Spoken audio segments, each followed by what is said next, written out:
But I'm going to tell you right now, if you really follow what I'm saying right now, and how this all relates to communication, even your parents can't touch you.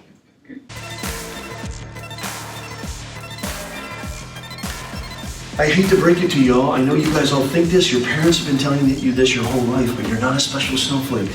I know that you think you're a special snowflake. I'm not saying you're not all really endowed with amazing gifts, but you're not a special snowflake. Nobody gives a rat's ass about you. Nobody does. Everybody cares about themselves first.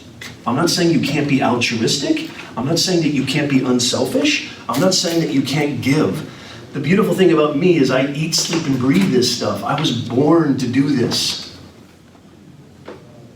I want that for everybody in this room. There's 2 miracles in your life. Mark Twain. David, right? David, who's Mark Twain? You don't know who Mark Twain is? No. I know you know who Mark Twain is. He sounds familiar. Does he work down at the post office? Sydney, who's Mark Twain? An author. Yes? My man in the back. I like your dude. How did you get that shit to do that? I like your hair like that. That looks like a pompadour almost, like from the 50s. Give me your first name. Alan? Yeah. Who's Mark Twain?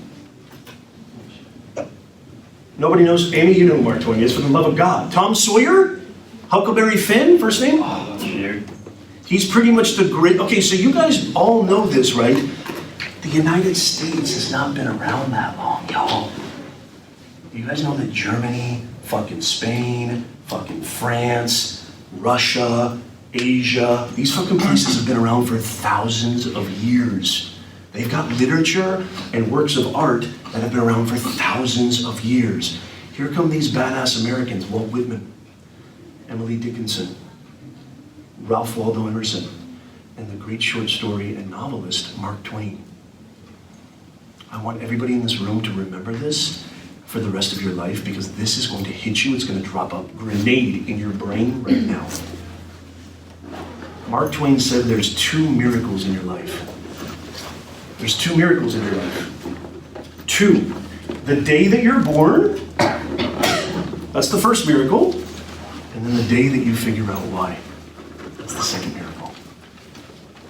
When you know for a fact that you were put on this earth to do XYZ, whatever that is. You want to be a craftsperson? You want to be a gamer? Fucking esports is blowing up now. People are making millions of dollars playing Fortnite.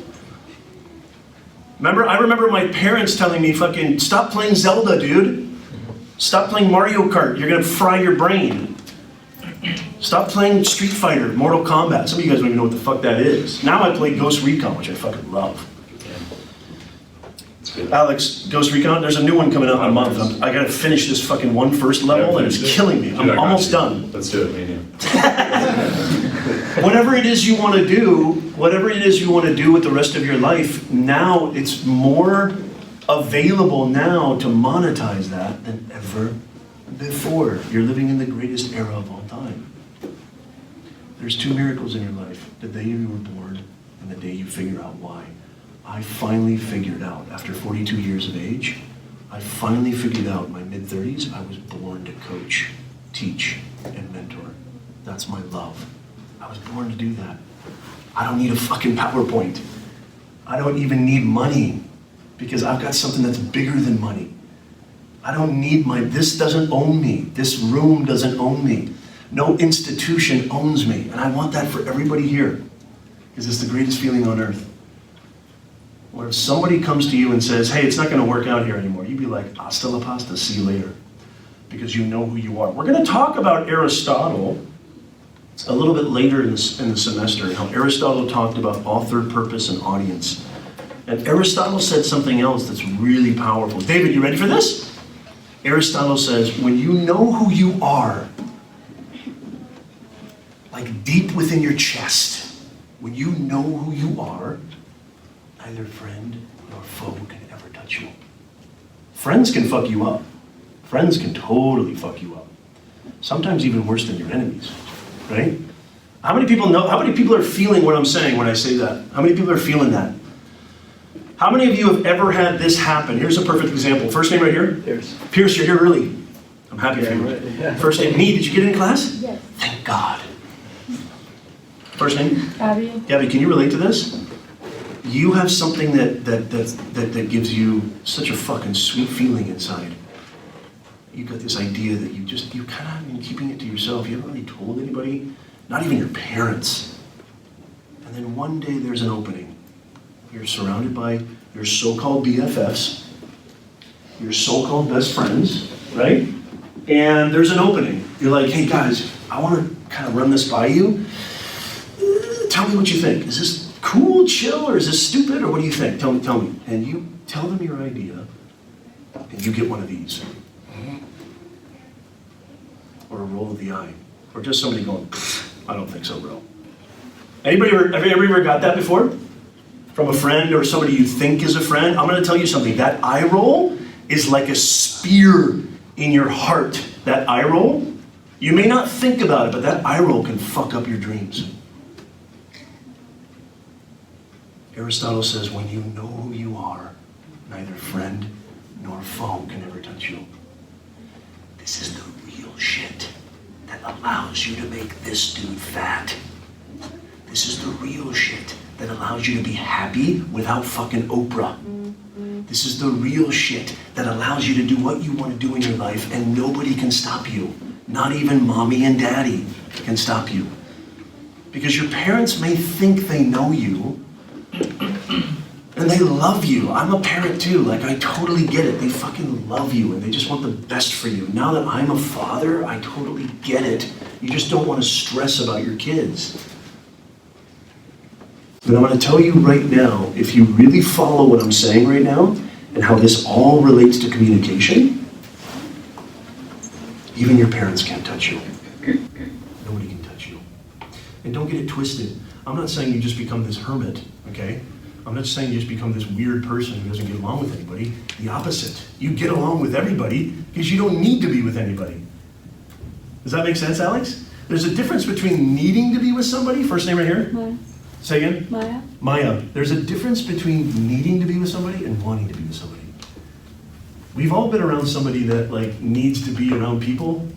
We call them clingy motherfuckers. You know what I'm talking about? You're like, fuck, dude, just leave me alone, bro. Like, you're way all over me, bro.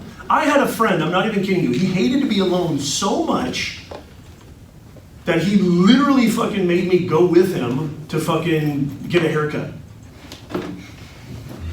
He called me up one day. He's like, dude, this was along in my 20s, when I was your age. He's like, dude, I'm gonna go get a haircut. You wanna come with me? I'm like, no, motherfucker. Dude, I've got shit to do. What am I gonna do? Watch you get a haircut? This is before the iPhone. So I couldn't like fuck with my shit while he was getting a haircut. I'm like, dude, what is wrong with you? How many people know somebody like that who cannot stand to be alone? And they're super clingy. There's a difference between needing to be with somebody and wanting to be with somebody. If you know the difference, you'll never be lonely ever again. You can be alone, but you'll never be lonely. There's a difference.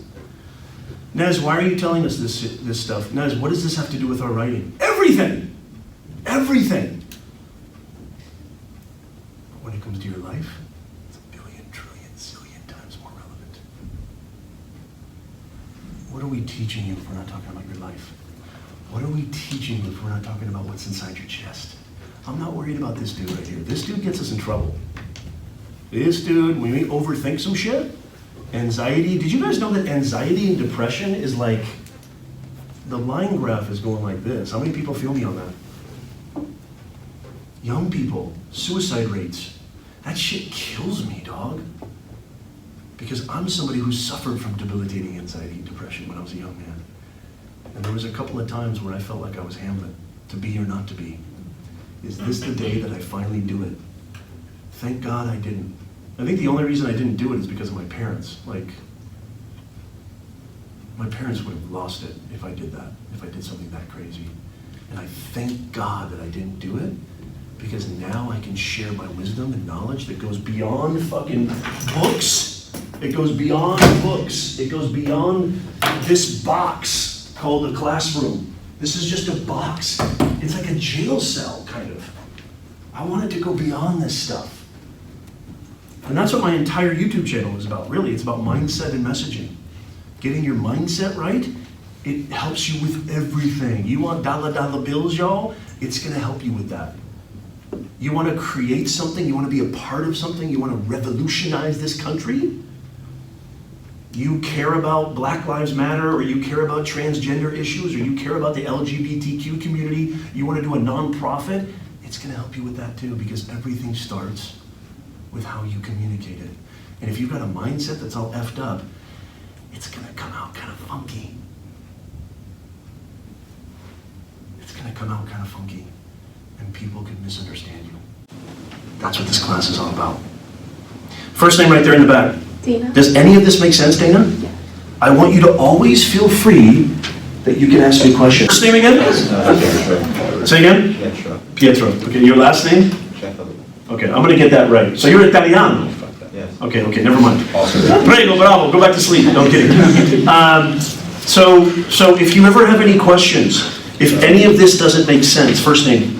Riley, if any of this doesn't make sense, talk to me. I know I sometimes come off like a Tyrannosaurus Rex, but talk to me. Dana, come talk to me. I love meeting with you guys and helping you guys.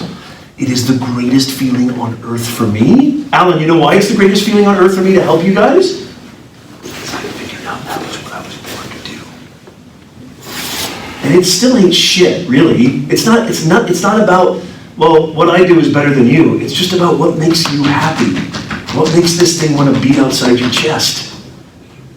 Because if you just do the safe thing, you're going to blink and you're going to turn 50. And you're going to look back with woulda, shoulda, coulda. And it's too late for woulda, shoulda, coulda. I don't want that to happen to any of you. You're going to blink, y'all. It's already 2020. It's already 2020! Can you even say that? The decade, Amy, the decade is over. It's over. It's all over. You're gonna blink and you're gonna turn 50. Please don't wait to start the rest of your awesome life. I'm begging you.